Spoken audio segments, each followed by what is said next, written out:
You're trying too hard. No, seriously. If you're watching this, there's a good chance that you deeply care about getting lean. You've watched the videos, you've asked ChatGPT for a meal plan, you've tried the locking in on Monday, and then found yourself mysteriously eating half a loaf of garlic bread by Thursday. It's not that you have a motivation problem, it's not that you have bad genes, simply put, you have a strategy problem. In this video, I'm going to show you why trying harder to lose fat is making it harder to lose fat, and what to do instead. One of the first things I get my new clients to do in the program is to take progress photos. And honestly, often week one photos are brutal. You're standing there in unflattering lighting, posing for the camera, like you're on the cover of Sad Dad Monthly, noticing every fat roll that you've been ignoring. And pretty much every new client admits to me that they look worse than they thought they did. It's uncomfortable and honestly sometimes a little emotional. When you know you're not in the best shape, it's super easy to put your head in the sand and pretend like it's not as bad as you think it is. But here's the thing. Week one photos are by definition the before photo in the before and after. These photos and subsequent weekly photos, along with the scale trend, your strength in the gym, your energy, your libido, your daily step target, your mood, your nutrition, if we track all of these metrics over time, we can guarantee we are making progress. Most guys kind of rely on vibes. I feel kind of fat. I feel like nothing's changing. I feel like it's just impossible to be lean at my age. When you start tracking real metrics instead of feelings, like the scale trend over weeks and months, progress photos every week, strength going up in key lifts in the gym, getting your average steps to 7 to 10,000 every day no matter what, your sleep quality, your sleep duration, even the amount of times you take a shit every day. If you're going more often, your metabolism is speeding up. If all of these metrics are moving in the right direction, which they tend to when guys enter my program because they're finally locking in for the first time in years, you are changing, you are improving, just not at the rate that your impatient brain wants to. I've said this before, men are extremists when it comes to fat loss. They want to lose fat and they want to lose it yesterday. Yes, over the course of a medium-term horizon, 3 to 6 months, you can lose an appreciable amount of body fat. But if you have the structure and you know what metrics to track, progress becomes exciting and for some of my clients, even a little bit addictive. I've worked with a lot of men who think they're failing because they're not doing enough. So they slash calories to 1,200 a day. They do fasted cardio at 6 a.m. on Monday morning in the snow. They train 6 days per week and feel guilty on their rest day on Sunday. They ban all carbs, all sugar, bar none. They stop eating carbs altogether, no carbs, no sugars. And for like 2 weeks, they're a machine. And then somewhere around day 13 or 14, they are face down in a family-sized pizza, thinking terrible self-loathing thoughts. Here's the truth. You don't need to impress people on Instagram. You don't need to be David Goggins. In fact, going too hard too quickly is self-sabotage when it comes to fat loss. For most guys in their 40s and 50s who come to me, they have some very real problems that are constraints on their time and energy. Work is busy. There's a morning and an afternoon school pickup. One of the kids is sick. They get 5 hours of sleep. The baby won't sleep, so they're up all night. If your fat loss plan only works when the conditions are perfect, then it's not a great plan. It's better to just have a daily protein target or have a daily protein and calorie target, a daily step target, lifting 3 times a week in the gym, goals that are challenging enough to make sure the scale does trend downwards, but not too intense that you burn out because they're too difficult. Human beings respond best to a moderate dose of stress, a challenge that is difficult but achievable. Taking on too much too soon is keeping you big and fluffier than you want to be. Sustainability beats intensity every time. Here's something that's not spoken about often enough. The people in the best shape aren't perfect. They don't track every single morsel of food that goes into their mouth. They miss their steps sometimes. They miss their protein targets sometimes. They miss workouts. They stay up until 4 a.m. at a rave. What they're really good at though is responding to setbacks. For example, let's say you overate at dinner. You overindulged. You had 2 helpings of dessert. A typical all or nothing mindset would be like, well, I've ruined the day. Might as well finish the tub of ice cream, order something else off DoorDash and hope to restart on Monday. A better mindset would be, okay, that was a bit much. It was a little bit overindulgent. I'm not going to beat myself up. Tomorrow I'll go a bit lighter on calories and I'll look to get a few more steps in. Let's think of another example. Let's say you miss a workout. An all or nothing mindset might say, oh, I'm behind now.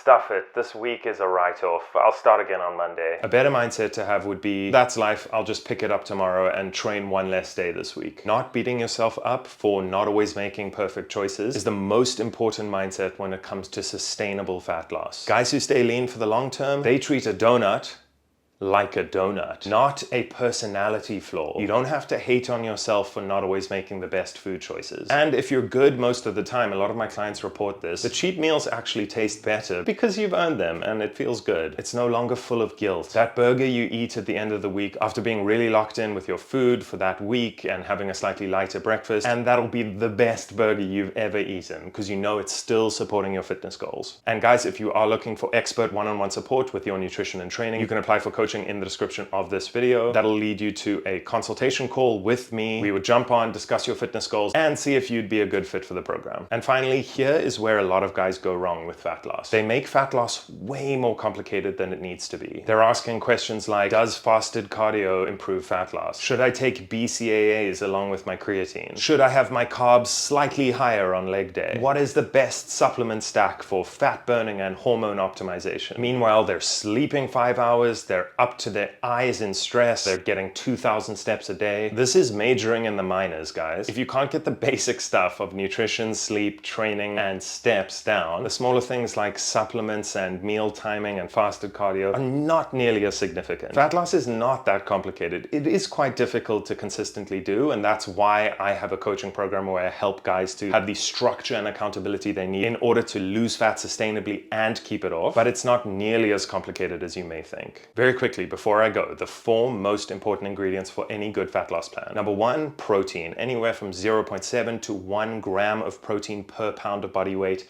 per day. Number 2, lifting. 3 to 4 workouts a week focused on compound lifts and progressive overload. Number 3, steps. I like to give my clients a range somewhere from 7 to 10,000 steps a day. Some of them do slightly more than this. This is a challenging but realistic goal. The best way to get steps in is to pair steps with other habits. The 2 most successful habit pairings that I've used, making sure to have 10-minute walks after every meal to kickstart digestion and help you to feel better, and pairing speaking on the phone, having meetings while walking. Getting one of those walking pad treadmills in your office is a good way to do this. And finally, a slight calorie deficit. Nothing drastic, just a slight deficit that you slowly decrease over time as your body adapts. The goal is to build a robust system that accounts for slip-ups and mistakes that you can stick to. This is the simplest system possible to do the job of fat loss, and then you just let time do its job. You'll look up in 6 months' time and be a much leaner, much happier, much healthier version of yourself. If you enjoyed the video, please like it and subscribe to the channel. As I said, the applications for one-on-one coaching are in the description of this video, and check out this video next, which explains exactly why